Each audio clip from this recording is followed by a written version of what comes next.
کسی نے سوال پوچھا ہے کہ جی انسان کا رزق اس کو اس طرح ڈھونڈتا ہے جس طرح اس کی موت، کیا یہ حدیث صحیح ہے؟ اس کا تو نہیں پتہ، اس معنی کی ایک حدیث ہے، الا وان نفسا لن تموت حتی تستکمل رزقہ، کوئی بھی شخص اس وقت تک مر نہیں سکتا جب تک اپنا رزق مکمل نہ کر لے، تو جتنا رزق اس کے مقدر میں ہے وہ اس کو پہنچ کے رہے گا۔ اور پوچھا انسان کا جتنا رزق لکھ دیا گیا ہے نہ اس سے نہ زیادہ ملے گا نہ اس سے کم، بالکل ایسا ہی ہے۔ مفتی صاحب کیا لکھا ہوا ہے؟ شاہ سے آئے آپ سے مصافحہ کرنا چاہتے ہیں، پتہ نہیں کیا لکھا ہوا ہے، کون سے شاہ سے آئے ہوئے؟ جٹ شاہ، بٹ شاہ سے آئے ہوئے ہیں، آپ سے مصافحہ کرنا چاہتے ہیں۔ مصافحہ بڑی تجویز سے لکھا ہوا ہے۔ داؤد منیر صاحب کہاں ہیں؟ آ جائیں۔ مفتی صاحب میں آپ کے بیان میں ہر اتوار آتا ہوں، میری اہلیہ کا کہنا ہے کہ آپ کو حج کے برابر ثواب ملتا ہوگا، وہ بہت ناراض ہوتی ہیں، یعنی انہوں نے طنز کیا ہے کہ آپ کو حج کے برابر ثواب ہوتا ہوگا، تنزیہ کہا ہے انہوں نے آپ کی اہلیہ نے۔ ان کو بھی لے آیا کرو، خواتین کا بھی بیان ہوتا ہے نا، عمرے کا ثواب ان کو بھی مل جائے گا۔ وعلیکم السلام، کیا حال ہے؟ سب سیٹ چل رہا ہے مارکیٹ؟ ماشاءاللہ۔ یہ بٹشا کدھر ہے؟ ہاں اچھا، چلو اللہ خوش رکھے، السلام علیکم، اللہ خوش رکھے آپ کو، ماشاءاللہ اللہ خوش رکھے۔ مفتی صاحب میں نے ایک لڑکی سے نکاح کیا ہے، بہت نیک آدمی ہے بھائی، کچھ جب قیامت قریب ہوگی نا تو لوگ اس پہ فخر کریں گے، میرا بیٹا ماشاءاللہ لڑکی کو پسند کرتا ہے، اس پہ فخر کریں گے لوگ، یعنی بالکل اسلام کے مطابق ہے۔ والدین سے چھپ کر کیا۔ اچھا، نکاح کا طریقہ یہ تھا کہ لڑکی نے میرے ایک قریبی دوست کو کال پر وکیل بنایا اور وہ نکاح کے وقت موجود تھا، میرے ساتھ ایک اور دوست گواہ کے طور پر موجود تھا، نکاح ایک حافظ قرآن اور سمجھدار شخص نے پڑھایا جو میرا کزن ہے اور نکاح کے مسائل سے واقف ہے۔ نکاح کے تمام ارکان یعنی ایجاب و قبول، وکیل، دو گواہ اور نکاح خواہ موجود تھے اور سب کو معلوم تھا کہ نکاح ہو رہا ہے۔ کیا اس طریقے سے میرا نکاح ہو گیا؟ لڑکی کا نکاح غیر کفو میں جو اس کے جوڑ کا نہ ہو تو اس میں باپ کی اجازت کے بغیر نہیں ہوتا۔ یہ جو حدیث میں آتا ہے نا لا نکاح الا بولی، کہ ولی کے بغیر نکاح نہیں ہے، تو اس کا مطلب ہمارے نزدیک یہی ہے کہ جو جوڑ کا نہ ہو، اگر جوڑ کا ہے تو پھر ولی کی اجازت کے بغیر بھی ہو جاتا ہے نکاح، اگرچہ معیوب حرکت ہے، کیونکہ دوسری حدیث میں بغیر ولی کے بھی نکاح نبی صلی اللہ علیہ وسلم نے خود پڑھایا، حالانکہ اس میں ولی کا کے بارے میں پوچھا ہی نہیں گیا کہ راضی ہیں یا نہیں ہے۔ تو ساری حدیثوں کو سامنے رکھ کے فیصلہ کیا جاتا ہے نا، کبھی بھی ایک حدیث کو سامنے رکھ کے نہیں فیصلہ کیا جاتا۔ تو خلاصہ یہ نکلا کہ اگر آپ اس کے جوڑ کے ہیں، اس کے پیرالل ہیں، خاندانی اعتبار سے، مالی اعتبار سے، دینی اعتبار سے، قومی نسب کے اعتبار سے اس کے جوڑ کے ہیں تو نکاح ہو گیا، اگر اس کے جوڑ کے نہیں ہے تو پھر نکاح نہیں ہوا۔ لیکن یہ ہے بہرحال ایک بری حرکت، کیونکہ باپ کی پرمیشن کے بغیر نکاح کی شریعت میں حوصلہ افزائی نہیں ہے۔ بہت سے ائمہ تو اس کے قائل ہیں کہ ہوگا ہی نہیں نکاح، احناف قائل ہے کہ نکاح ہو جاتا ہے، لیکن وہ بھی اس کی حوصلہ افزائی نہیں کرتے کہ کوئی ثواب کا کام ہے، اس کے سائیڈ ایفیکٹ بہت زیادہ ہیں۔ یہ کام جب کرنا چاہیے جب باپ ظالم ہو، وہ اپنی ذمہ داری پوری نہ کر رہا ہو۔ بعض علاقوں میں دستور ہے بیٹیوں کو بیچ دیا جاتا ہے اپنی عزت کی خاطر، اور بعض میں ہے کہ شادی نہیں کر رہے ہوتے ان کی، صرف اپنے خاندانی رسوم اور ناک کو باقی رکھنے کے لیے۔ جہاں ایسا ظلم ہوگا وہاں تو اس کی پرمیشن دی جائے گی، نارملی یہ کوئی اچھا عمل نہیں ہے، اور اس کا لڑکیوں کو بہت نقصان ہوتا ہے۔ لڑکے ان کو سبز باغ دکھاتے ہیں کہ جی کوئی بات نہیں، بھاگ جاؤ ہم یہ اور وہ، بعد میں لڑکا نہیں رکھتا بھائی، اس کی جب خواہش پوری ہو جاتی ہے تو اس کو وہ لڑکی بوجھ لگنے لگتی ہے، پھر وہ جان چھڑانے کے موڈ میں ہوتا ہے۔ جب ارینج میرج ہوتی ہے تو پورا خاندان انوالو ہوتا ہے، چھوڑنا آسان نہیں ہوتا، اس لیے لڑکیوں کو کبھی ایسی حرکت کرنی نہیں چاہیے۔ مفتی صاحب میں 2 ایسے گناہوں میں مبتلا ہوں جس سے میں پریشان ہوں، میں نکاح کرنا چاہتا ہوں جلدی کما کر۔ میرے گھر والے خاص طور پر ابو کہتے ہیں کہ پہلے پڑھائی کرو اور کمانے سے منع کرتے ہیں، اور کہتے ہیں خاندان والوں کو کیا جواب دیں گے؟ میں خود پتہ نہیں کیا لکھا ہوا ہے یار، اچھا بہرحال لیکن کما سکتا ہوں اللہ کے حکم سے۔ آپ پڑھائی بھی کریں کمائیں بھی، دونوں کام کریں۔ یہ میری سمجھ میں نہیں آتا، کچھ پاکستانیوں پہ نا کچھ عجیب سی کوئی پھٹکار ہے، یہ کیا ہے اللہ کی پناہ۔ ہم باہر ملکوں میں جاتے ہیں دونوں کام ہو رہے ہوتے ہیں، حتیٰ کہ ہم نے انگریز عورتوں کو دیکھا ہے بچہ بھی پیدا کر رہی ہیں، یونیورسٹی میں پڑھ بھی رہی ہیں، ان کے سارے کام ہر وقت ہوتے ہیں۔ یہ صرف پاکستانیوں پہ کوئی پھٹکار ہے، اللہ بچائے۔ یہ لفظ میں غلط سخت یہ لفظ استعمال کر رہا ہوں کہ پہلے یہ پھر وہ۔ باہر لوگ یونیورسٹی میں پڑھ رہے ہیں، شام کو کما بھی رہے ہیں، شادی بھی کر رہے ہیں، بچہ بھی پیدا ہو رہا ہے، بیوی بھی پڑھ رہی ہے، پریگنینسی میں جا رہی ہے یونیورسٹی۔ ہمارے یہاں پریگنینسی کو ایک ہوا بنا لیا ہے کہ پریگننٹ ہے تو اب دنیا میں کسی کام کی نہیں ہے وہ۔ تو اس خول سے باہر آؤ، تھوڑا سا ایڈوانس ہو جاؤ، تو سارے کام ایک ہی ٹائم پہ کرو۔ پڑھائی بھی کرو، بالکل پڑھائی چھوڑ کے اگر کمانا شروع کر دو گے تو گولے گنڈے بیچو گے، اور کیا کرو گے تم؟ یا تو کوئی باپ دادا کا بزنس چلا آ رہا ہو نا، یا چپس کا ٹھیلا لگاؤ گے یا گولے گنڈے بیچو گے۔ اور پھر گولے گنڈے بیچو گے تو پھر ساری زندگی گولے گنڈے پہ ہی اٹکے رہو گے. بعض دفعہ ایسا ہوتا ہے اس سے نکلو گے ہی نہیں. تو پڑھ لو گے تو ذرا اچھی جاب مل جائے گی آپ کو, بزنس بھی اچھا کر سکو گے. تو اس لیے پڑھو بھی اور سر مارو, کماؤ بھی, پڑھائی کے ساتھ ساتھ کماؤ بھی, شادی بھی کرو, سارے کام ساتھ کرو, ہو جائیں گے انشاءاللہ. پھر بچے بھی پیدا کرتے رہو ساتھ ساتھ. اب آپ ہمیں دیکھو یار, ہماری شادیاں بھی ہیں, سارے کام ہو رہے ہیں, ہمارے بچے بھی پیدا ہو رہے ہیں, ہم سفر بھی باہر دنیا میں کر رہے ہیں, حج بھی کر رہے ہیں, عمرہ بھی کر رہے ہیں, کاروبار بھی کر رہے ہیں, جاب بھی کر رہے ہیں. جامعۃ الرشید میں تو جاب ہے میری, امامت بھی کر رہے ہیں. تو سارے کام ایک ساتھ ہی ہوتے ہیں. جو نہیں کرنا ہوتا نا, جس کمبخت نے کوئی بھی کام نہیں کر رہا ہوتا, وہ پھر کوئی بھی کام نہیں ہو رہا ہوتا. آپ نے گھر میں دیکھا ہوگا پوستی بچے ہوتے ہیں, وہ کچھ بھی نہیں کر رہے ہوتے, بلکہ وہ سوچ رہے ہوتے ہیں کہ پہلے ہم یہ کریں گے, پھر ہم یہ کریں گے, پھر اس کے بعد ہم یہ کریں گے. کر کچھ بھی نہیں رہے ہوتے. سب کچھ ایک ورزش بھی ساتھ ساتھ ہی چلتی رہے. کیا خیال ہے آپ؟ اپنی صحت کا بھی خیال, کام, گھر میں ٹائم بھی ہے, سب کام ایک ساتھ. اللہ نے دن 24 گھنٹے کا رکھا ہے, اس میں سارے کام دن میں ہو سکتے ہیں. اور اگر ایک دن میں نہیں ہوتے تو ڈیوائڈ کر دو, ایک دن یہ کام, دوسرے دن وہ کام, تیسرے دن یہ کام. اصل میں وقت میں برکت کی دعا مانگنی چاہیے. ہمارے اوقات میں آج کل برکتیں ختم ہو گئی ہیں. آپ ہم ماضی میں جاتے ہیں نا, اسلاف کو دیکھتے ہیں, تھوڑی تھوڑی عمروں میں اتنی بڑی بڑی کتابیں, جو بڑی تحقیقی کتابیں تھیں, کیسے لکھ دی ان لوگوں نے. آج ہم وہ کمپوز کر کے نہیں لکھ سکتے, ٹائپنگ کر کے. جو انہوں نے کبوتروں کے قلم نہیں ہوتے تھے, جو بار بار سیاہی میں ڈبو کے ایک لفظ لکھا, پھر سیاہی میں قلم ڈبویا, دوسرا لفظ لکھا, پھر خشک ہونے کا انتظار کیا اس صفحے کا, اس طرح اتنی بڑی بڑی کتابیں لکھ دی ہیں, اور بڑی تحقیقی کتابیں. تو آدمی پوستی نہ ہو, بس سس نہ ہو, وقت کو مینج کرے تو سب کچھ ہو سکتا ہے. شادی بھی ہو سکتی ہے, پڑھائی بھی ہو سکتی ہے, کمائی بھی ہو سکتی ہے. اسپیڈ اللہ خود پیدا کر دے گا. اچھا میرے بھائی, مفتی صاحب دار الکفر کا فرق بیان کر دیجئے. دار الاسلام اور دار الکفر میں فرق کیا ہے؟ دار الکفر میں رہنے والے مسلمانوں کو کس حد تک اپنی حکومت کی اطاعت کرنی چاہیے؟ اگر ان کی حکومت کسی مسلمان ملک پہ ہی حملہ کر دے تو آپ کسی بھی دار میں رہتے ہو, چاہے دار الاسلام ہو یا دار الکفر ہو, وہاں حکومت کے قوانین کو فالو کرنا لازم ہے, جب تک کہ وہ اسلام کے اگینسٹ کوئی حکم نہ دیں. اور آج کل کے جو دار الکفر ہوتے ہیں نا, جتنے بھی, وہ اس ٹائپ کے نہیں ہیں جیسے پہلے زمانے میں ہوا کرتے تھے. آج کل کی حکومتیں سیکولر حکومتیں ہوتی ہیں. تو سیکولرزم کا مطلب یہی ہے کہ آپ کو مذہبی آزادی ہے. تو یہ زمانے میں آسانی ہے. اب امریکہ میں آپ رہتے ہو, آپ کو نماز سے روکیں, آپ کو کہیں زبردستی آپ شراب پیو, تو پھر آپ کے لیے یہ اطاعت جائز نہیں ہے. لیکن ایسا ہوتا نہیں ہے. تو اس لیے جو ان کے انتظامی قوانین ہیں, لاز ہیں, ان کو آپ کو وہاں فالو کرنا پڑے گا. البتہ جہاں اسلام نے آپ کو آرڈر دیا ہے تو آپ اسلام کے آرڈر پہ چلیں گے, لیکن وہ اس آرڈر سے آپ کو روکتے نہیں ہیں. تو آپ دار الاسلام میں رہیں یا دار الکفر میں رہیں, جو حکومتی قوانین ہیں ان کا آپ کو پابند رہنا پڑے گا. السلام علیکم. میرے دوست ہیں, وہ ڈرامے میں کام کرتے ہیں, انہوں نے ایک ڈرامہ بنایا, لیکن 4 سال ہو گئے ہیں, وہ ڈرامہ چل نہیں رہا. تو آپ اس کلپ کے ذریعے چلوانا چاہتے ہیں کیا؟ اب ہر جاننے والے والا ان کو کہتا ہے کہ تو نے حرام کام کیا, اس لیے وہ نہیں چل رہا, برائے مہربانی دعا فرما دیں کہ چلتا رہے. مجھے کیا پتا اس ڈرامے میں کیا ہے بھائی. 99.9% تو ڈراموں میں ڈرامے بازی ہوتی ہے اور کچھ بھی نہیں ہوتا. اللہ نے ان کو بتا دیا کوئی اور کام کرو. مفتی صاحب, ہمارے علاقے میں ایک ڈکیت کو پکڑ کر جلا دیا گیا, آپ کی نظر میں عمل کیسا ہے؟ نبی نے فرمایا لا يعذب بالنار الا رب النار, آگ سے وہی جلا سکتا ہے جس نے آگ کو پیدا کیا. البتہ مسئلہ آج کل یہ ہے کہ ڈکیت کو کیسے, کوئی چھری بھی نہیں ہوتی لوگوں کے پاس, کوئی بندوق بھی نہیں ہوتی جس سے وہ مار دیں, تو پھر لوگ مجبور ہوتے ہیں کہ ہمارے پاس اب ایک ہی آپشن بچے. تو اب کوئی آپشن نہیں رہا لوگوں کے پاس.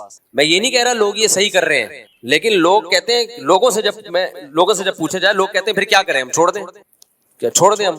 اس لیے پھر لوگ مجبوراً یہ کام کر رہے ہوتے ہیں. تو اس لیے لوگوں کو جا کے لوگوں کے مسئلے لوگوں سے پوچھیں, میں کیوں, مجھے پھنسوا رہے ہو کیا؟ میں اگر بول دوں گا کہ جائز ہے تو پولیس والے مجھے پکڑیں گے. آپ نے کہا ہے لوگوں کو کہ آگ میں جلاؤ, اگر میں بول دوں گا کہ نہیں کرو یہ کام تو پھر لوگ مجھے پکڑیں گے. ٹھیک ہے مفتی صاحب چھوڑ دیتے ہیں, کل خدا نخواستہ آپ کے گھر کے کسی بندے کو مار دیا تو پھر آپ بولو گے کیوں چھوڑا تھا تم نے؟ جس پہ گزرتی ہے وہ اس سے پوچھو نا. تو ڈاکوؤں کو اگر ایسے چھوڑ دیا جائے, یہ تو پھر 25-30 بندوں کو اور مار دیں گے. تو جن کے گھروں سے جوان لاشیں اٹھتی ہیں تو ان سے پوچھو کہ ان کے بیچاروں کا حال کیا ہوتا ہے. کل مارا ایک سرجانی ٹاؤن میں ایک جوان لڑکے کو, اور آج بھی ایک ویڈیو آئی ہے, جوان لڑکے کو, 22 سال کے لڑکے کو گولی مار دی ڈاکو نے. لوگ یہ بھی ہو سکتا ہے اپنی دشمنی نکالیں, کسی بندے کو پکڑ کے مارنا شروع کر دیا اور ڈاکو ڈاکو کہہ دیا تو پبلک آ کے اس بےگناہ کو بھی مار دیتی ہے. یہ بھی یہ ہوا ہے ایسا. ایک بندے کو پکڑا لوگوں نے, اپنی دشمنی نکالنی تھی, اور لوگوں میں مشہور کر دیا ڈاکو ہے, موبائل چھین رہا تھا, لوگوں نے اس بندے کو جا کے مار دیا, بعد میں پتا چلا ڈاکو نہیں تھا. تو اس میں یہ بھی نہ جلد بازی سے کام لیا کرو کہ بھئی وہ پتہ ہی نہ ہو کہ یہ کیا ہے. مفتی صاحب میرا سوال عورتوں کے مسجد میں داخلے پر پابندی کے حوالے سے ہے, اور اگر ایسی پابندی موجود نہیں تو تمام مساجد میں عورتوں کو داخلے کی اجازت کیوں نہیں؟ داخلہ ایسے کریں جیسے کوئی اسکول میں داخلہ ہو رہا ہے, ان کا ایڈمیشن ہو رہا ہے. اس بارے میں کلپ ریکارڈ کروا چکا ہوں. بہت سے علماء کہتے ہیں بھائی دیکھو اگر خواتین کو ہم کھلے عام مسجد میں آنے کی اجازت دیں گے تو بے پردگی بہت ہوگی. تو کسی نے بھی یہ نہیں کہا کہ عورت کا مسجد میں آنا بذات خود ناجائز ہے. ظاہر حدیث میں جب اجازت دی ہے تو کون پابندی لگا سکتا ہے. اصل مسئلہ یہ ہے کہ جن شرطوں کے ساتھ اجازت دی ہے وہ شرطیں اس زمانے میں پریکٹیکلی ممکن ہے نہیں. ایک دو خواتین اس پر عمل کریں گی, میجورٹی عمل نہیں کرے گی, اور ایک بے حیائی کا سا ماحول بن جاتا ہے. تو اس لیے پھر مجبوراً روکا ہے, اور ان کی مسجد میں آنے کی فضیلت بھی نہیں ہے, کوئی شریعت نے ترغیب تو دی نہیں ہے. تو اس لیے تو باقی میری رائے یہ ہے کہ بھائی ایک پورشن خواتین کے لیے اس زمانے میں خاص کر دینا چاہیے. اس کی وجہ یہ کہ تاکہ ان کا مسجد سے لنک رہے. آنے میں بھی فتنہ ہے, نہ آنے میں زیادہ فتنہ ہے, بالکل ہی دین ایمان سے محروم ہونے کا خطرہ ہے. ہماری مسجد میں تو ہم اجازت دیتے ہیں, آتی تراویح میں آتی ہیں اور بیان میں آتی ہیں, اتنی بھی کافی ہے. ایک جمعے کی نماز میں اجازت دے دینی چاہیے. پانچوں نمازوں میں تو یعنی کوئی خاص فائدہ نہیں ہے ان کے آنے کا, کیونکہ میں نے دیکھا ہے جن خواتین کو مسجد میں آنے کی جن مسجدوں میں اجازت ہے نا, وہاں ایک عجیب سا ماحول ہوتا ہے. ایسے خواتین چہرہ کھول کے گھوم رہی ہوتی ہیں, بہت ہی عجیب سا ماحول ہوتا ہے. کنٹرول آج کل بہت مشکل ہے. تو اس لیے جمعے کی نماز, عید کی نماز اور جن نمازوں میں بیان ہوتا ہے ان میں, یا رمضان میں خاص ماحول بنا ہوا ہوتا ہے تراویح کا, تو اس بہانے وہ تراویح پڑھ لیتی ہے. قرآن میں کہ اللہ اور رسول کی اطاعت کرو, اور اگر اختلاف ہو جائے تو اسے اللہ رسول کی طرف لوٹاؤ. اہل حدیث کہتے ہیں کہ ہم برحق ہیں اس آیت کی روشنی میں تم لوگ امام ائمہ اربعہ کی طرف پھیرتے ہو, ہم اللہ رسول کی طرف اختلاف کو پھیرتے ہیں. یہ آیت پڑھی جاتی ہے, یا ایھا الذین آمنوا اطیعوا اللہ واطیعوا الرسول فإن تنازعتم فی شیء فردوہ الی اللہ والرسول. ایمان والو اللہ رسول کی, وأولی الامر منکم, آگے الفاظ میں بھی اللہ اس کے رسول اور اولو الامر کی اطاعت کرو, اور اگر تمہارا اختلاف ہو جائے تو پھر اس کو اللہ اس کے رسول کی طرف لوٹاؤ. تو وہ کہتے ہیں دیکھو جب آپ کا کسی مسئلے میں اختلاف ہوتا ہے تو بجائے اللہ رسول کی طرف لوٹانے کے آپ امام ابو حنیفہ کی طرف یا امام شافعی کی طرف لوٹا رہے ہوتے ہو. یہ ایک آیت پیش کی جاتی ہے. اس کا جواب یہ ہے کہ قرآن مجید نے جو حکم دیا ہے نا کہ ایمان والو جب تمہارا کسی مسئلے میں اختلاف ہو جائے تو اللہ اس کے رسول کی طرف لوٹاؤ. تو مجھے ایک بات بتاؤ, اللہ سے مراد قرآن ہے اور رسول سے مراد حدیث ہے. تو قرآن کی ایک آیت مراد ہے, یہ ساری آیتیں مراد ہیں, پورا قرآن مراد ہے؟ بولو نا. اس طرح ایک حدیث مراد ہے, یہ ساری حدیثیں مراد ہیں. پھر اس میں صحیح اور ضعیف حدیث میں فرق بھی کیا جائے گا, یا ضعیف اور حدیث کا صحیح کا فرق کیے بغیر لوٹایا جائے گا. تو تمام پورا قرآن اور ساری صحیح احادیث کا علم, اس کو علم کامل کہتے ہیں. تو جس آدمی کے پاس یہ کامل علم ہی نہیں ہے, پورے قرآن کا علم نہیں ہے, ساری حدیثوں کا علم نہیں ہے, تو وہ کیسے پورے قرآن و سنت کی طرف لوٹا سکتا ہے؟ تو یہ خطاب ہے ہی علماء کو جن کا علم, جو علم میں رسوخ میں کامل ہے. یہ رکشے چلانے والے اور ٹماٹر والے کو خطاب نہیں ہے. سمجھ میں آ رہی ہے بات کہ نہیں آ رہی ہے؟ جس کو نہ پورے قرآن کا پتہ نہ ساری حدیثوں کا پتہ. یہ خطاب ان لوگوں کو کیا جا رہا ہے جو علم میں کامل ہے, جن کو مجتہد کہا جاتا ہے, کہ جب مسئلہ نکالنا ہو پہلے قرآن و سنت سے نکالو, اور اگر تمہارا اختلاف ہو جائے تو اپنی رسومات اور جاہلانہ رسومات اور خاندانی رسومات کو دیکھنے کے بجائے قرآن و سنت کو دیکھو. تو ان ائمہ نے یہی کام کیا ہے کہ قرآن و سنت سے مسائل نکالے, اور جب ان کا مسئلے میں اختلاف ہوا تو اس اختلاف کو کہاں لوٹایا؟ قرآن و سنت کی طرف لوٹایا. تو بہت سے مسائل میں اتفاق ہو گیا, بہت سے مسائل میں دلائل چونکہ دونوں طرف تھے لہذا ان میں اتفاق نہیں ہو سکا. اب ان کو دوبارہ قرآن و سنت کی طرف تھوڑی لوٹایا جائے گا, وہ اختلاف باقی رہے گا. کچھ باتیں کہنے میں بڑی اٹریکٹیو ہوتی ہیں دیکھنے میں, لیکن پریکٹیکلی وہ ممکن, وہ صرف ایک لفاظی ہوتی ہے. امام ابو حنیفہ, امام شافعی نے یہی تو کیا ہے کہ جب ان کا کسی مسئلے میں اختلاف ہوا تو کہاں لوٹا دیا؟ قرآن و سنت کی طرف لوٹا دیا. جہاں دلائل بالکل واضح تھے تو وہاں اتفاق ہو گیا, جہاں دلائل دونوں طرف سے وہاں کیا ہو گیا؟ اختلاف ہو گیا. اب جب اختلاف ہو گیا تو اس کو دوبارہ لوٹائیں گے تو اختلاف ختم تھوڑی ہوگا, کیونکہ ایک دفعہ لوٹا چکے ہیں پھر بھی اختلاف باقی ہے. اب اس کا حل یہ ہے کہ دونوں میں سے کسی ایک قول پہ عمل کر لیا جائے, دوسرے کو برا بھلا نہ کہا جائے. میں اس میں آپ کو اپنا ایک مناظرہ سناتا ہوں, پھر آپ کو یہ جو میں ایکسپلین کرنا چاہ رہا ہوں اچھی طرح سمجھ میں آئے گا. جماعت المسلمین والوں نے ہماری ایک دفعہ دعوت کی تھی, یہ بات ہوگی 2008 کی, اور انہوں نے یہی آیت پیش کی میرے سامنے کہ اے ایمان والو اللہ رسول کو فالو کرو, جب اختلاف ہو جائے تو اللہ رسول کی طرف لوٹاؤ, ابو حنیفہ کی طرف مت لوٹاؤ. میں نے کہا مجھے ایک بات بتائیں, جب قرآن و سنت کی طرف ہم نے لوٹایا اور اختلاف ہمارا ختم ہو گیا پھر تو مسئلہ نہیں ہے, پھر تو سبھی یہی کر رہے ہوتے ہیں, اتفاقی مسئلہ ہے. لیکن اگر قرآن و سنت کی طرف لوٹانے کے باوجود اختلاف رہا پھر کیا کریں گے؟ پھر کیا لوٹاتے رہیں گے بار بار؟ تو وہ مجھے کہنے لگے جب اللہ رسول کی طرف لوٹائیں گے نا تو اختلاف باقی رہے گا ہی نہیں, ختم ہو جائے گا. بات سمجھ میں آ رہی ہے؟ انہوں نے کہا بھائی جب اللہ رسول کی طرف لوٹائیں گے تو اختلاف باقی رہے گا ہی نہیں, کیونکہ اللہ نے اسی لیے تو اللہ رسول کی طرف لوٹانے کا کہا ہے تاکہ اختلاف ختم ہو جائے, تو اختلاف باقی نہیں رہے گا.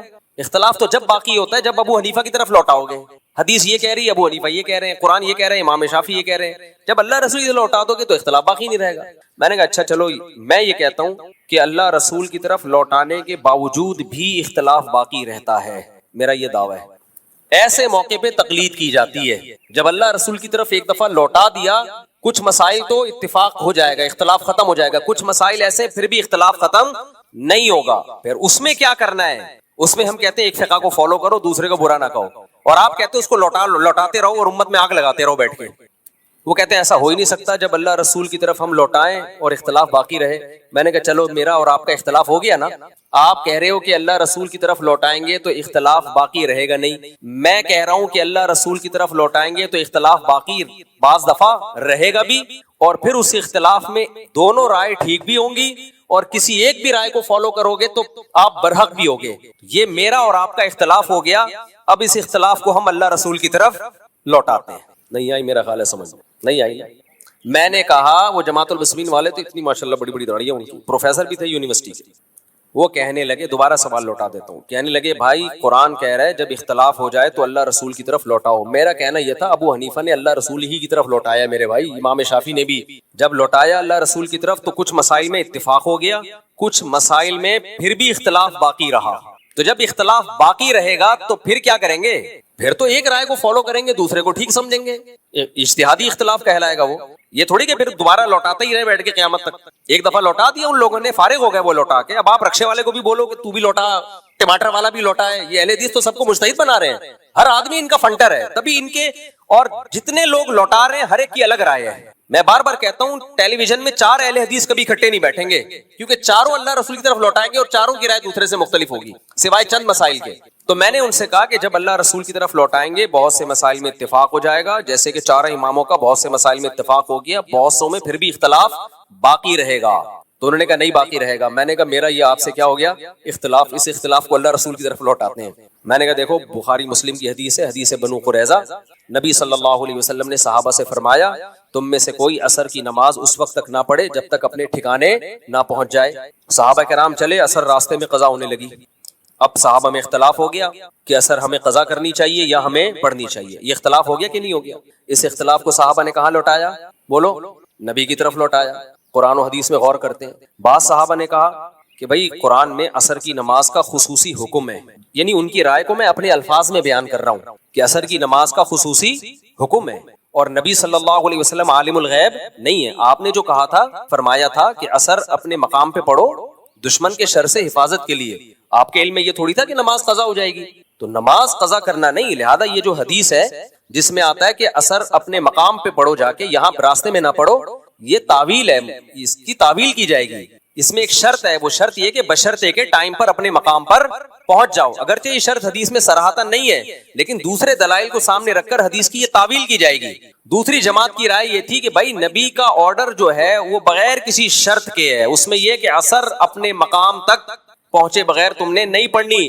اور جس قرآن نے ہمیں عصر کی نماز کی حفاظت کا حکم دیا، اسی نے ہمیں نبی کی اطاعت کا بھی حکم دیا ہے. دلائل دونوں طرف ہیں یا نہیں ہے؟ اب ایسا نہیں ہے کہ جن لوگوں نے حدیث میں تعویل کی ان کو صحابہ کی اس جماعت نے کہا تم تو نبی کی باتوں کو اگرچہ مگرچہ کر کے گھما دیتے ہو معاذ اللہ. نبی نے تو صاف طور پہ کہا ہے کہ عصر کی نماز یہاں نہ پڑھو، اور تم کہہ رہے ہو یہ اصل میں ایک شرط لگی ہوئی ہے، اس میں جو نظر نہیں آ رہی لیکن وہ شرط ہے. تم تو اصحاب رائے ہو، اپنی عقل سے حدیث کو. بھائی عقل استعمال تو کر رہے ہیں، لیکن وہ عقل کیوں استعمال کر رہے ہیں؟ بھائی ایک جزوی واقعہ ہے، قاعدہ کلیہ کیا ہے؟ عصر کی نماز جیسے پورے سال فرض ہے، آج بھی فرض ہے. اس کو جیسے پورے سال قضا کرنے کی اجازت نہیں ہے، آج بھی قضا کرنے کی اجازت نہیں ہے. تو یہ قرآن و سنت کو سمجھنے کے لیے رائے کا استعمال ہو رہا ہے. یہ لوگ نا احناف کو بولتے ہیں اصحاب رائے، اصحاب رائے، اور ان کا مقصد یہ ہوتا ہے یہ کھوپڑی استعمال کرتے ہیں. بھائی کھوپڑی قرآن و سنت کو سمجھنے کے ڈیپ میں جانے کے لیے استعمال کر رہے ہوتے ہیں. اور دوسرے فریق نے کہا کہ نہیں بھائی نبی کا جو ظاہری حکم ہے اسی کو لیں گے. تو بتاؤ جب انہوں نے اللہ رسول کی طرف لوٹایا تو اختلاف ختم ہو گیا یا باقی رہا؟ باقی رہا اختلاف، کیونکہ دلائل دونوں طرف تھے. تو ایک فریق نے نماز پڑھ لی، دوسرے نے نماز قضا کر دی.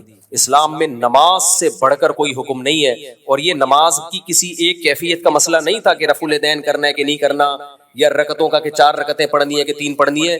یہ سرے سے نماز پڑھنی ہے کہ نہیں پڑھنی ہے، اس سے بڑا اختلاف کوئی ہو نہیں سکتا. اور نماز بھی وہ جو عصر کی، جس کی سب سے زیادہ تاکید ہے. اسلام میں توحید کے بعد سب سے بڑا حکم نماز، اور اس کے بھی پڑھنی ہے کہ نہیں پڑھنی، اس سے بڑا اختلاف نہیں ہو سکتا.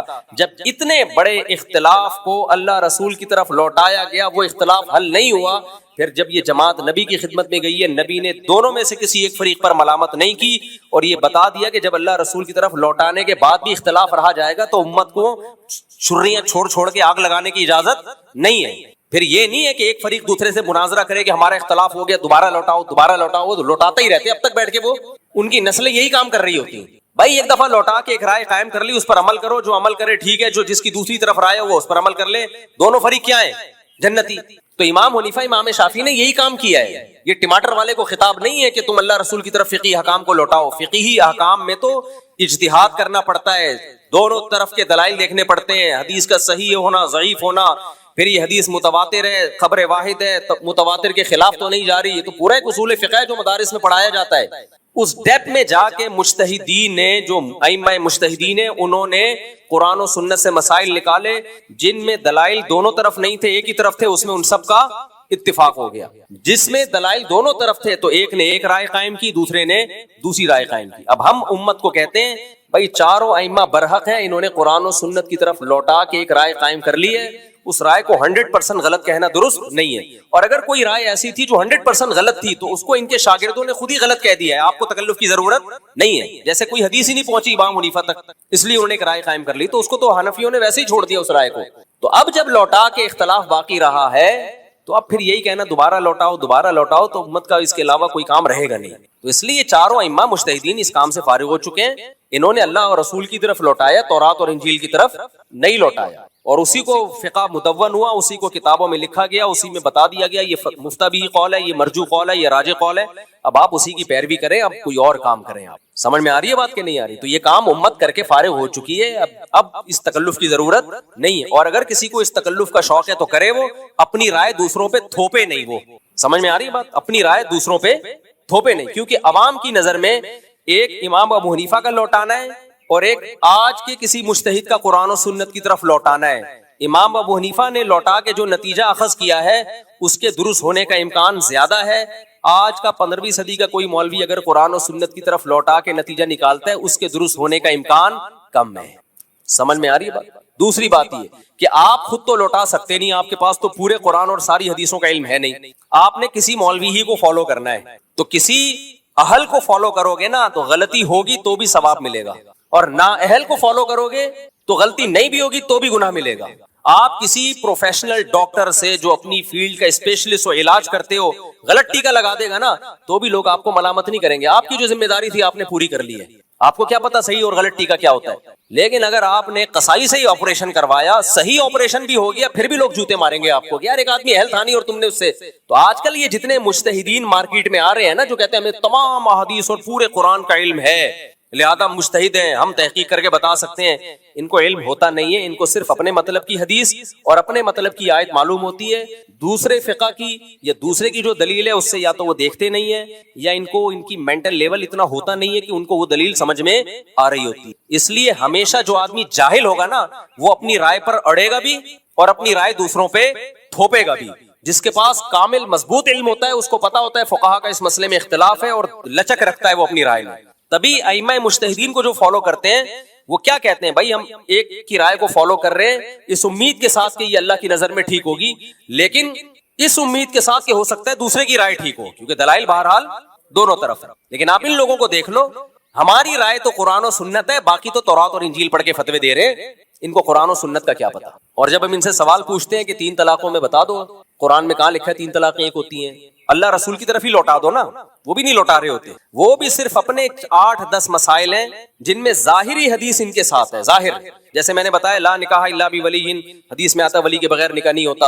اب فوراً یہ کیا مسئلہ بیان کرتے ہیں، دیکھو حنفی لوگ کہتے ہیں ولی کی اجازت کے بغیر بھی نکاح ہو جاتا ہے. وہ فوراً حدیث پیش کرتے ہیں. بھائی آپ نے ایک حدیث پیش کی ہے، دوسری حدیث بھی تو ہے نا. بخاری کی حدیث ہے، خاتون نبی کی خدمت میں آئی، عرض کیا میں آپ سے نکاح کرنا چاہتی ہوں. آپ نے ارادہ ظاہر نہیں کیا، دوسرے صحابی نے کہا میرا نکاح کر دیں. آپ نے فرمایا چلو تمہارا میں نے نکاح کر دیا. تو حناف یہ کہتے ہیں یہاں تو نبی نے نہیں پوچھا کہ تمہارے والد راضی ہیں یا نہیں ہے. تو آپ اس حدیث کی تعویل کرتے ہو کہ اصل میں نبی تو خود ولی ہے. بھائی جب حدیث میں آتا ہے لا نکاح الا بولی، تو یہاں ولی سے مراد باپ ہے. تو یہاں آپ حدیث میں تعویل کر رہے ہو کہ اس وقت نبی صلی اللہ علیہ وسلم کو ولی فرض کر رہے ہو، تو ہم نے اس حدیث کو اصل بنایا اور اس حدیث میں کیا کر دی؟ تعویل کر دی. تو تعویل تو آپ بھی کر رہے ہو، اور ہم نے حدیث میں تعویل کی کیونکہ قرآن سے پتہ چلتا ہے کہ بغیر ولی کے بھی نکاح ہو جاتا ہے، کیونکہ قرآن نکاح کی نسبت ڈائریکٹ عورت کی طرف کر رہا ہے. حتی تنکح زوجا غیرہ، قرآن کہتا ہے اگر کسی نے بیوی کو 3 طلاقیں دے دی ہیں تو جب تک وہ عورت عدت کے بعد کسی اور مرد سے نکاح نہیں کر لیتی، اس کا پہلے شوہر سے نکاح حلال نہیں ہوتا. تو اللہ نے یہ نہیں کہا کہ جب تک اس عورت کا نکاح اس کا ولی کہیں اور کروا نہیں دیتا. تو احناف قرآن کے الفاظ کو بڑی ویلیو دیتے ہیں. تو ہر شخص کا بھائی اپنا ایک مسائل اخذ کرنے کا ایک طریقہ ہوتا ہے. آپ اپنی رائے امام ابو حنیفہ پہ زبردستی کیوں تھوپ رہے ہو بھائی؟ ان کا جو سوچنے کا اینگل ہے وہ آپ سے ڈیفرنٹ ہے، آپ کا سوچنے کا اینگل ڈیفرنٹ ہے، امام شافعی کا ڈیفرنٹ ہے. تو امام حنیفہ پر آپ اپنی رائے کیوں تھوپتے ہو زبردستی؟ تو ایک صاحب نے کہا سلطان ولی من لا ولی له، سلطان ولی حدیث میں آتا ہے کہ جس کا کوئی ولی نہیں ہے. تو اس سے تو سلطان مراد ہے نا، اس سے تو بادشاہ مراد ہے. اچھا پھر اس کا سے تو یہ پتا چلتا ہے کہ کورٹ میرج باپ کی اجازت کے بغیر بھی ہو جاتی ہے، جبکہ اہل حدیث کا فتویٰ موجود ہے کہ اگر کوئی لڑکی گھر سے بھاگ کے عدالت میں شادی کرتی ہے تو اس کا نکاح نہیں ہوتا. تو کسی ایک جگہ آپ ٹکتے ہی نہیں ہو. مجھے اہل حدیثوں سے کوئی بہر نہیں ہے. اہل حدیث میں اگر کہتے ہیں ولی کی اجازت کے بغیر نکاح نہیں ہوتا تو امام شافعی بھی یہی کہتے ہیں. تو ہمیں اس مسئلے سے کوئی بہر نہیں ہے، ہمیں ان کے اسٹائل سے ہے کہ آپ اپنی رائے کو قرآن و سنت قرار دیتے ہو اور اس پہ ڈٹ جاتے ہو، اور دوسرے کی رائے کو آپ سمجھتے ہو گویا یہ تورات اور انجیل سے ان لوگوں نے مسائل نکالے ہیں. یہ اسلاف کا طریقہ بہرحال نہیں ہے. یہ تو سب کے پاس دلائل ہوتے ہیں اور سب نے قرآن و سنت ہی کی طرف لوٹا کے وہ مسائل نکالے ہوتے ہیں. اب عوام کو یہ کہنا کہ اختلاف ہو جائے تو قرآن و سنت کی طرف لوٹاؤ، عوام یہ کام کی اہل نہیں ہے. اس کام کے اہل مجتہدین ہیں جن کو پورا قرآن اور ساری حدیثیں آتی تھیں اور وہ یہ کام کر چکے ہیں. اس لیے علماء نے جو صحیح علماء نے اس آیت کی تفسیر بیان کی ہے وہ کیا تفسیر بیان کی ہے؟ وہ تفسیر یہ بیان کی ہے یا ایھا الذین آمنوا اطیعوا اللہ واطیعوا الرسول واولی الامر منکم، اے ایمان والو اللہ رسول اور اولو الامر کی اطاعت کرو. اچھا اولو الامر بھی کسے کہتے ہیں؟ علماء کو کہتے ہیں جو اس کام کسی بھی کام کے جو اہل ہیں. تو دین کے اہل علماء ہیں، انتظامی چیزوں کے اہل حکمران ہیں. تو انتظامی چیزوں میں حاکم کی اطاعت کی جائے گی، دین کے معاملات میں علماء کی اطاعت کی جائے گی. آگے قرآن کہہ رہا ہے فَإِن تَنَازَعْتُمْ فِي شَيْءٍ، اگر تمہارا جھگڑا ہو جائے تو اللہ رسول کی طرف لوٹاؤ. تو علماء نے لکھا ہے اس آیت کا مطلب یہ ہے کہ فَرُدُّوهُ إِلَى، عام آدمی کو خطاب ہے، فَرُدُّوهُ إِلَى الْعَالِمِ بِكِتَابِ اللَّهِ وَرَسُولِهِ، تو اس عالم کی طرف لوٹاؤ جو اللہ اور اس کے رسول کی کتاب کا علم جانتا ہے اور اس پہ فتویٰ دیتا ہے. تو عامی آدمی کا عالم بھی کتاب اللہ و رسولہ کی طرف لوٹانا، وہ کتاب اللہ و رسولہ کی طرف ہی لوٹانا ہے. نہیں آئی میرا خیال ہے بات؟ فردوہ الی العالم بکتاب اللہ و رسولہ، بھائی الی اللہ و رسولہ تو ہے، فردوہ الی العالم بکتاب اللہ، یعنی عوام جب اللہ رسول کی طرف لوٹائے گی تو کیسے لوٹائے گی؟ جو علماء ہیں جن کے پاس علم کامل ہے، مجتہد ہیں، وہ جب اللہ رسول کی طرف لوٹائیں گے تو قرآن اور سنت پہ ریسرچ کریں گے. عامی جب اللہ رسول کی طرف لوٹائے گا تو قرآن و سنت پہ ریسرچ کرنے والوں کی طرف لوٹائے گا. وہ جو ریسرچر ہے ان کی طرف لوٹائے گا. اس کا ان ریسرچر کی طرف لوٹانا ہی اللہ رسول کی طرف لوٹانا ہے. سمجھ میں آ رہی ہے بات کہ نہیں آ رہی؟ تو اس آیت کا اصل مطلب کیا ہوا؟ اب آخر میں خلاصہ بیان کرتا ہوں. یہ آیت نازل ہوئی ہے کہ اسلام کی طرف لوٹاؤ، اپنے کلچر کی طرف. یعنی ہمارا اختلاف ہو گیا کہ بیٹی کو وراثت میں حصہ ملنا چاہیے کہ نہیں ملنا چاہیے. تو اس آیت کا مطلب ہے اسلام سے پوچھو. اسلام کیا کہتا ہے؟ اسلام کہتا ہے بیٹی کو وراثت ملنی چاہیے. کتنی ملنی چاہیے؟ غیر مسلم کہتا ہے اول تو ملنی نہیں چاہیے، ملے تو بیٹے کے برابر ملے. اسلام کیا کہتا ہے؟ بیٹی کو آدھی ملے گی، بیٹے کو دگنی ملے گی. تو یہ آیت ہمیں بتا رہی ہے کلچر سے مت پوچھو، سوسائٹی سے مت پوچھو، بلکہ کس سے پوچھو؟ اسلام سے پوچھو. اسلام کیا کہتا ہے؟ اور اسلام کو علماء جانتے ہیں، یہ ٹماٹر پیاز والے جانتے ہیں. تو علماء سے پوچھو، جو بھی اہل حق علماء ہیں ان سے پوچھو کہ شرعی حکم کیا ہے.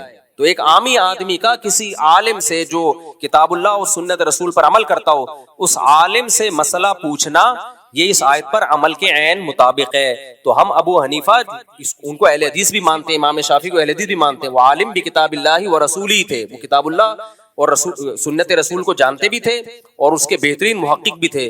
تو اگر کوئی شخص ابو حنیفہ سے، امام شافعی سے مسئلہ پوچھتا ہے تو اسلام ہی سے مسئلہ پوچھتا ہے، کیونکہ اس کو اہل حدیث بھی مانتے ہیں کہ امام حنیفہ تورات اور انجیل سے یا کلچر کو دیکھ کے، سوسائٹی کو دیکھ کے مسئلے نہیں بتاتے تھے، وہ قرآن و سنت کو دیکھ کے مسئلے بتاتے تھے. تو خلاصہ کیا نکلا؟ اے ایمان والو اللہ رسول کی اطاعت کرو، اور اگر اختلاف ہو جائے تو اسلام کو فالو کرنا ہے تم نے، اسلام کے علاوہ چیزوں کو فالو نہیں کرنا. اور اسلام کو ٹماٹر والا نہیں جانتا، اسلام کو کون جانتا ہے؟ علماء، اور آج کے علماء سے زیادہ مجتہدین جانتے ہیں. تو اس آیت میں ابو حنیفہ اور امام شافعی جیسے مجتہدین کو فالو کرنے کا حکم دیا جا رہا ہے، ان سے ہٹایا نہیں جا رہا ہے. اس لیے کہتے ہیں علم کی تھوڑی سی بات ہو 10 گنا عقل زیادہ ہوگی تو وہ بات سمجھ میں آئے گی، عقل نہیں ہوگی تو وہ بات کا آدمی الٹا مطلب لے کے جائے گا۔ اچھا میرے بوئی، میں اہل حدیثوں سے پوچھتا ہوں کہ اگر آپ کے دو عالموں میں اختلاف ہو جائے پھر کسی طرح لوٹائے گا؟ کوئی امام حنیف، کوئی فقہ حنفی کو فالو کر رہا ہے، وہ ادھر سے مسئلہ اس نے کہا آپ کے پاس آیا، آپ نے کہا ابو حنیفہ نہیں، قرآن و سنت لوٹاؤ۔ اب قرآن و سنت کی ایک تشریح ایک اہل حدیث عالم کر رہے ہیں، ایک اہل حدیث عالم کہتے ہیں 3 طلاقیں 3 ہوتی ہیں۔ ایسے اہل حدیث عالم موجود ہیں جو اکٹھی 3 طلاقوں کو 3 مانتے ہیں، اور وہ کہتے ہیں میں ابو حنیفہ کی رائے نہیں، میں تو قرآن و سنت سے نکال رہا ہوں۔ دوسرے اہل حدیث کے پاس جاؤ گے، وہ کہہ رہے 3 طلاقیں 1 ہوتی ہیں۔ اہل حدیث کے فتوے ریٹن میں موجود ہیں جنہوں نے 3 طلاقوں کو 3 کہا ہے، اور اتنی ڈھٹائی سے کہا ہے، انہوں نے بولا پتہ نہیں کس نے 3 طلاقوں کو 1 کہنا نکال لیا، محدثین کا مذہب ہی نہیں ہے، محدثین تو 3 کو 3 مانتے ہیں۔ تو دوسرے اہل حدیث کے پاس گئے، وہ کہہ رہے 3 کتنی ہوتی ہیں؟ 1 ہوتی ہیں۔ اب آپ ان کو یہ حدیث سنایا کرو، قرآن کی آیت، کہ میں نہ تیرے فتوے کو مانوں گا، میں نہ تمہارے فتوے کو مانوں گا۔ جب تم اللہ رسول تمہارا اختلاف ہو جائے تو میں اللہ رسول کی طرف لوٹاؤں گا، تو دونوں کہیں گے بھائی میں کیا تورات انجیل کی طرف لوٹا رہا ہوں؟ وہ قسمیں اٹھا کے کہے گا میں قرآن و حدیث سے ہی مسئلہ نکال کے بتا رہا ہوں۔ دوسرے کے پاس جاؤ گے، وہ کہہ رہا ہے 3 ہوتی ہیں، آپ کہو گے میں تم کو نہیں، میں قرآن و سنت کو، وہ کہے گا میں کیا یہاں گول گپے بیچتا ہوا نظر آ رہا ہوں تجھے؟ وہ قسم اٹھا کے کہے گا خدا کی قسم میں نے اتنی موٹی کتاب لکھی ہے، میں قرآن و سنت ہی سے اخذ کر کے نکال رہا ہوں۔ ایسی صورت میں آپ کے پاس کوئی حل نہیں ہے بھائی، جس عالم کی تحقیق پر زیادہ اعتماد ہے آپ اس کی تقلید ہی کرنی پڑے گی آپ کو، اور اب کوئی حل نہیں ہے۔ اب یا تو عوام کو بے لگام چھوڑ دیا جائے، جس عالم کا فتویٰ چاہے فالو کرے، تو خواہشات کی غلامی ہوگی کہ نہیں ہوگی؟ آپ بیوی کو رکھنا چاہتے ہو تو 3 والے جو 3 کو 1 کہتا ہے اس کو فالو کرو گے، بیوی سے جان چھڑانا چاہتے ہو جو 3 کہہ رہا ہے اس کو فالو۔ اس سے بہتر نہیں ہے کہ ایک فقہ کو پراپر جو صدیوں سے چلا آ رہا ہے، جس پہ خلافت عثمانیہ چلی ہے، جس پہ پورے ملک چلے ہیں، یا فقہ شافعی کو یا فقہ حنبلی کو جو صدیوں سے چلے آ رہے ہیں، جو عدالتوں میں رائج رہے ہیں، ان میں سے کسی ایک کو فالو کر لو، یہ زیادہ سوٹیبل آسان طریقہ ہے۔ اس کے علاوہ کسی اور طریقے منہج پہ چلو گے تو لیبل بڑے اچھے ہوں گے، اس کا رزلٹ اچھا نہیں ہوگا۔ اور آج رزلٹ سامنے آنا شروع ہو گیا ہے، جو رزلٹ مارکیٹ میں آ رہا ہے نا، ہر آدمی ایک ایٹم بم بنا ہوا ہے، ایک بم بنا ہوا ہے جس کو کہتا ہے مجھے ہی پتا ہے قرآن و سنت کا، باقی سارے گھاس کھا رہے ہیں۔ میں ایک دفعہ جمعے کی نماز پڑھ رہا تھا اہل حدیث حضرات کی مسجد میں، میں اللہ کا شکر ہے ان کے پیچھے شوق سے نماز پڑھتا ہوں اہل حدیثوں کے پیچھے، کیونکہ عقیدوں میں کوئی اختلاف نہیں ہے، ہم براڈ مائنڈیڈ ہیں، ہم یہی سوچتے ہیں کہ یار فروعی اختلاف ہے نا تو کیا ہو گیا۔ تو وہ جمعے کی نماز میں کسی نے ان سے مسئلہ پوچھ لیا کہ امام کے لیے تنخواہ لینا تو حرام ہے، حدیث میں تو آتا ہے کہ وہ، قرآن میں بھی آتا ہے میری آیات کو پیسوں کے بدلے میں نہ بیچو، اور اس طرح کی آیتیں انہوں نے پڑھی، تو آپ کیسے تنخواہ لے رہے ہیں اس مسجد میں؟ اس بیچارے نے آدھا گھنٹہ لگایا ہے جواب دینے میں، جواب پھر بھی بنا نہیں ہے، اور استدلال یہاں سے کیا کہ ایک صحابی تھے، وہ نماز پڑھتے تھے، جب سردے میں جاتے تھے، بچے تھے نا، اسلام نئے لائے تھے، تو ان کے وہ ازار کھل جاتا تھا، تو کسی نے لا کے ان کو تہبند اور ازار ہدیہ دے دیا۔ تو اس سے پتہ چلتا ہے کہ امام کی بیسک ضرورتیں پوری کرنا یہ مقتدیوں کی ذمہ داری ہے۔ بھائی اس سے تنخواہ کہاں سے ثابت ہوتی ہے؟ اس سے تو صرف اتنا ثابت ہوتا ہے کہ کوئی دال پانی کا، ہمارے لیے تو آسان ہے یار، مجتہدین نے اجتہاد کیا ہے اور فتویٰ دے دیا ہے ضرورت اور حاجت کی بیس پہ، ہمارا علم ناقص، ہم کمزور، ٹھیک ہے نا، ان کا علم کامل تھا، تو انہوں نے فتویٰ دے دیا اس پہ، تو ہم نے تو مان لیا۔ آپ اب قرآن و سنت سے فیصلہ کرو، تبھی وہ اہل حدیث بدک گیا، اس نے کہا اب کوئی نیا فرقہ بنا لیا ہوگا اس نے، تو اتنے فرقوں در فرقے در فرقے کے اندر فرقیوں کے اندر فرقے شاشے نکل رہے ہیں۔ تو مجھے نیت پر قطعاً شبہ نہیں ہے، اہل حدیثوں کی نیت اچھی ہے، نبی کو فالو کرنا ہی مقصد ہے، جو جتنی ان کی مینٹل لیول ہے اس حساب سے وہ فالو کر رہے ہیں، اس لیے ہم ان کو جنتی سمجھتے ہیں۔ لیکن میرے بھائی ہماری سمجھ میں یہ آتا ہے کہ ہم اس ٹریک پر اگر امت کو ڈال دینا تو امت کی بھلائی نہیں ہے، اس میں امت کی بھلائی نہیں ہے، امت فرقہ واریت ختم نہیں ہوگی، ایک لامتناہی فرقہ واریت کی آگ میں جھونک دو گے آپ ان کو۔ ہماری یہ رائے بیان کرنے کا حق تو ہے نا۔ میرے جتنے اہل حدیث دوست ہیں نا، اتنے کسی دیوبندی کے نہیں ہوں گے، آپ حیران ہو گئے۔ اہل حدیث کہتے ہیں ایک تو ہماری تعریفیں بھی کرتا ہے اور بھگو کے لگاتا بھی رہتا ہے۔ میں بیلنس رکھنے کے لیے کہ جتنا اختلاف ہے اس کو اتنا ہی رکھا جائے، اس لیے میں تعریف مکھن لگانے کے لیے نہیں کر رہا ہوتا کہ بھائی جتنا ہے اتنا رکھا جائے، اس سے آگے نہ لے جائے۔ بتائیں یہ بات صحیح ہے اگلا اتوار کے دن بیرونی گشت ہوتا ہے؟ میں نے امیر صاحب سے کہا مفتی صاحب کے بیان میں جاؤں گا، امیر صاحب نے کہا یہ کام زیادہ ہے، میں کوئی بات نہیں یار، بیرونی گشت بھی اہم کام ہے، اس میں چلے جاؤ، ٹھیک ہے۔ ایسے کون سے اعمال ہیں جس میں خاتمہ ایمان کی حالت میں ہوتا ہے؟ سب سے پہلی 2 اعمال جس میں سب سے پہلے ایمان پر اللہ کا شکر ادا کیا کرو، احساس کمتری میں نہ جایا کرو۔ دوسرا یہ دعا روزانہ، حضرت ہمارے فرمایا کرتے 7 دفعہ کم از کم یہ دعا روزانہ مانگو، ربنا لا تزغ قلوبنا بعد اذ ہدیتنا وہب لنا من لدنک رحمہ انک انت الوہاب۔ اے اللہ ہمارے دلوں کو جب تو نے ایمان کی توفیق دے دی تو ہمارے دل کو ایمان سے ہٹانا نہیں، ہٹانا نہیں, یہ دعا مانگا کرو بار بار. اور تیسری ایک اور چیز, اسلاف کو, بزرگوں کو, علماء کو کبھی برا بھلا مت کہو, تمسخر مت کرو. جب آپ تمسخر کرتے ہو نا تو پھر اللہ ایمان کی دولت چھین لیتا. کبھی مذاق مت اڑاؤ بزرگان دین کا, علماء کا. بعض دفعہ بزرگوں سے ایسا عمل ہوتا ہے کہ آپ کے سامنے اس کی کوئی لاجک ہوتی نہیں ہے, تو آپ کی کھوپڑی چھوٹی ہوتی ہے, اس لیے آپ ان سے بدگمان ہو جاتے ہو. تو ظرف بڑا رکھو تو جلدی بدگمان نہیں ہوگے آپ.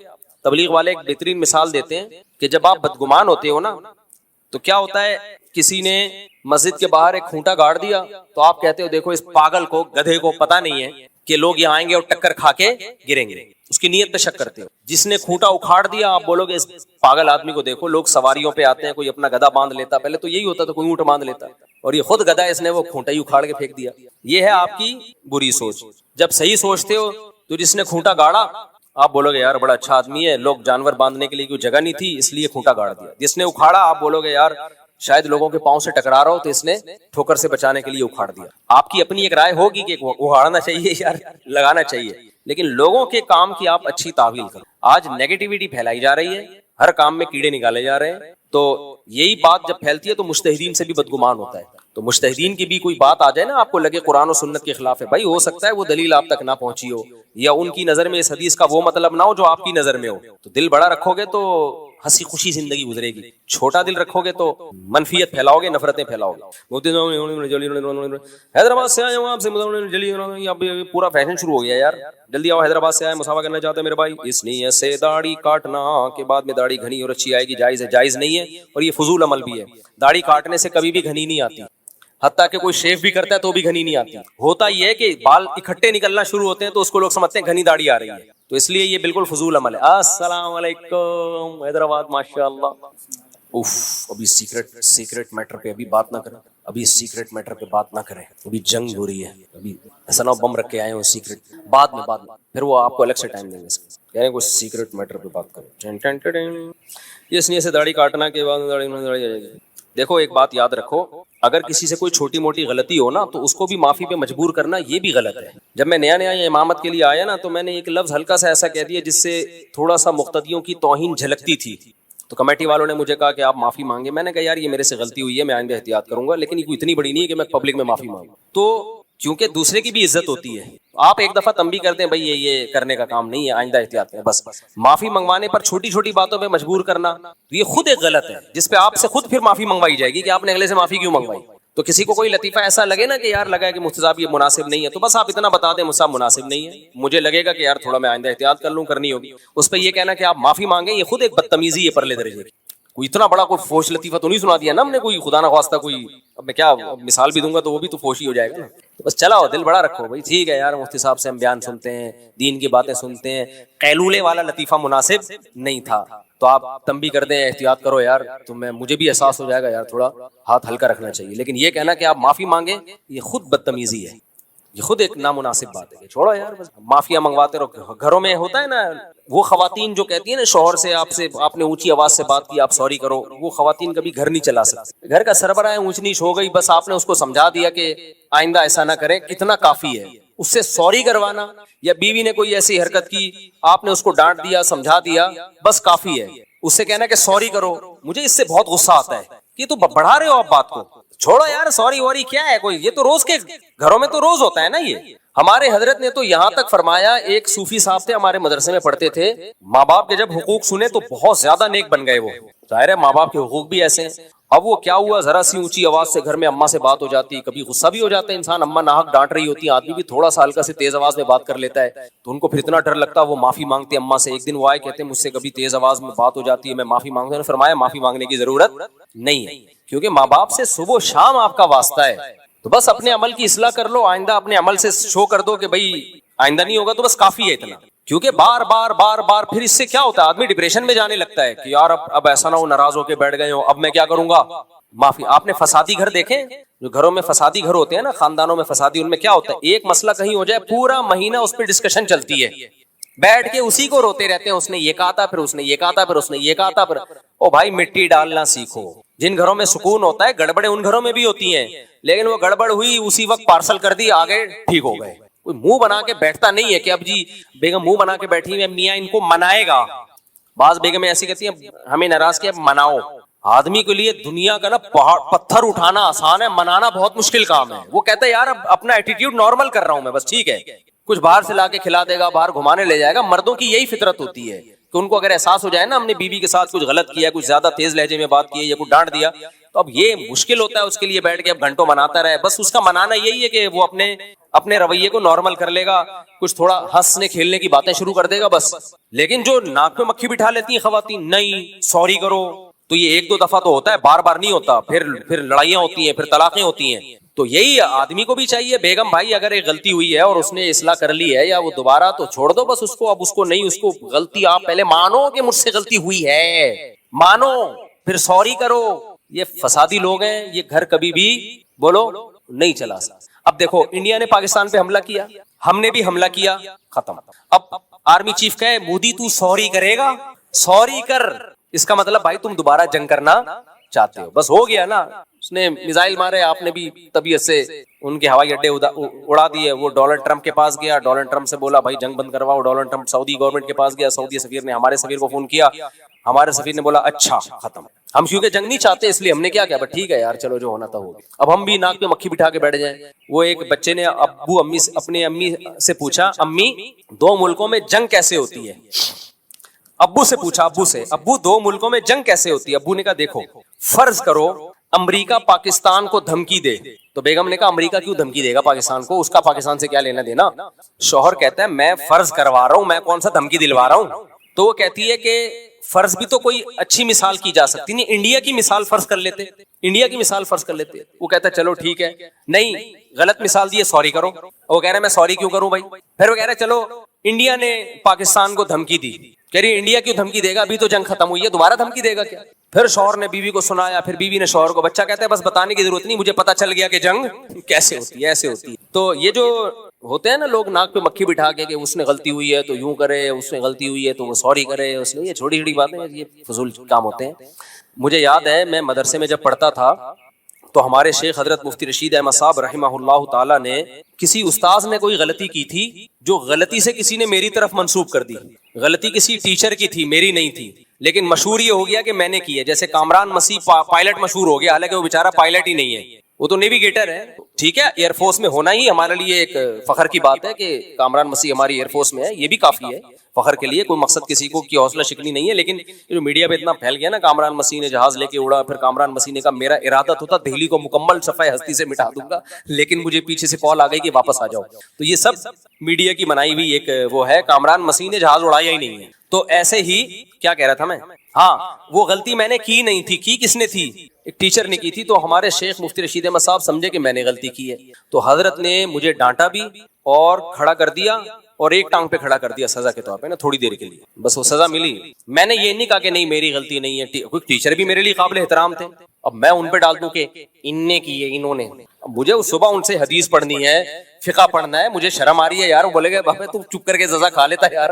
میرے بچوں میں نا ایک دفعہ کیا ہوا, کسی نے کوئی غلطی کی یا وہ کوئی گلاس توڑ دیا, میں پوچھ رہا ہوں کس نے توڑا ہے, تو جو بڑا والا ہے نا وہ چھوٹا تھا اس وقت, تو وہ سراتا نام نہیں لے رہا, اس نے مجھے اشارہ کر رہا ہے تاکہ اس کو پتہ بھی نہ چلے اور مجرم بھی پکڑا جائے. مجھے اتنی ہنسی آئی, کہہ رہا اس نے کیا ہے. بچے ایسی حرکت کر رہے ہوتے ہیں, تو یا تو میں بھی یہی حرکت کرتا, حضرت مجھے ڈانٹتے ہمارے شیخ, اور میں کہتا مجھے بیٹھے ہوئے ہیں نا ان کی غلطی ہے, کوئی بہت بڑی غلطی تھی نہیں. میں نے کہا تھوڑی دیر سزا کھا لو یار, اب کیا ٹیچر کو آدمی بولے انہوں نے کی ہے, پھر صبح آنکھیں کیسے ملائیں گے ان سے. حضرت نے پھر اگلے دن مجھے ڈانٹا, پھر تیسرے دن 3 دفعہ حضرت نے ڈانٹا مجھے, ختم ہو گئی بات. بعد میں خود سے پتا چل گیا کہ غلطی تو کسی اور کی تھی, ان کی تھی. اب جب پتا چل گیا بھائی میری غلطی نہیں تھی, تو اب یہ نہیں کہ حضرت نے مجھ سے سوری کی ہو, کچھ بھی نہیں کیا حضرت نے, بس ٹھیک ہے یار چلو ہوتا ہے. یہ بھی ہمیں سکھانے کے لیے کہ اب یہ تھوڑی ہے کہ بڑے تم سے سوری کریں گے, سوری میں نے تمہیں ڈانٹا. یہ اتنے اچھے اخلاق انگریزوں پہ ہی جچتے ہیں, یہ تکلف والے اخلاق ہیں. کچھ نہیں ہوتا یار, بڑے نے ڈانٹ دیا تو کوئی بات نہیں, غریبی کی ہو گئی نا. یہ ڈانٹ آپ رکھ لیں, جب سچی مچی کی ڈانٹ, بعض دفعہ ہم سے غلطیاں ہوتی ہیں بڑوں کو پتہ نہیں چلتا, تو اس وقت ڈانٹ بنتی ہے, تو یہ والی ادھر فٹ کر لینا. کیا خیال ہے کہ یار اس دن میری غلطی نہیں تھی, ڈانٹ پڑ گئی تھی, اب غلطی ہے ڈانٹ نہیں پڑی, تو یہ برابر ہو گیا نا. کیا خیال ہے؟ تو حضرت کو جب پتا چلا بھائی میری غلطی نہیں, غلطی تو ان کی تھی, تو حضرت نے مجھے کچھ بھی نہیں کیا, سوری یا کوئی معذرت کچھ بھی نہیں. اور میں خوش تھا اس پہ, میں سمجھتا تھا یہ کیوں ایسا کر رہے ہیں, یہ ہمیں تربیت دے رہے ہیں. بڑا اگر چھوٹے کو ڈانٹ بھی دے, اگر غلط بھی ڈانٹا ہے کوئی بات نہیں, ان کے احسانات اتنے ہیں, ان سے اتنا ہم دین سیکھ رہے ہیں, اور میں تو زمین میں گڑ جاتا اگر حضرت مجھ سے معذرت کرتے، سوری کرتے. اور ہم تو بچے تھے، اس سے ہمارے بگڑنے کا چانس زیادہ تھا. تو حضرت کی جو نظر تھی وہ تربیت پہ زیادہ تھی کہ کوئی بات نہیں، غریبی میں ڈانٹ دیا ہے تو چلتا ہے غریبی میں. تو یہ چیزیں تربیت سے ان چیزوں کا تعلق ہے. ابا سے غلطی ہو گئی، ابا نے بلا وجہ ڈانٹ دیا تو ڈانٹ دیا، غریبی ہے، چلتا ہے. ایک آدھ دفعہ ابا نے تھپڑ لگا دیا تو چلتا ہے تھپڑ. اب یہ نہیں کہ ابا بیٹے سے سوری کریں گے، بیٹا میں نے تمہیں غلط ڈانٹا تھا اس دن، اتنی ڈانٹ، اتنے کلو کی ڈانٹ بنتی تھی 2 کلو میں نے اضافی ڈانٹ دیا. تو یہ سب چلتا ہے مارکیٹ میں.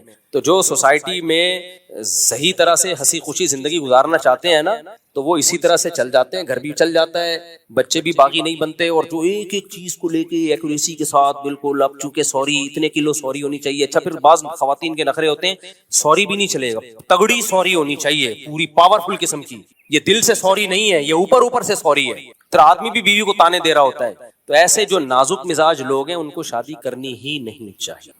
ان کو بچے بھی نہیں پیدا کرنے چاہیے. ان کو کسی جنگل میں جا کے اکیلے، وہ دفتروں میں بھی نہیں چل سکتے، دفتر میں بھی نہیں، وہ نہ کاروبار کر سکتے ہیں، نہ دفتر میں کچھ بھی نہیں. وہ دنیا کے ناکام ترین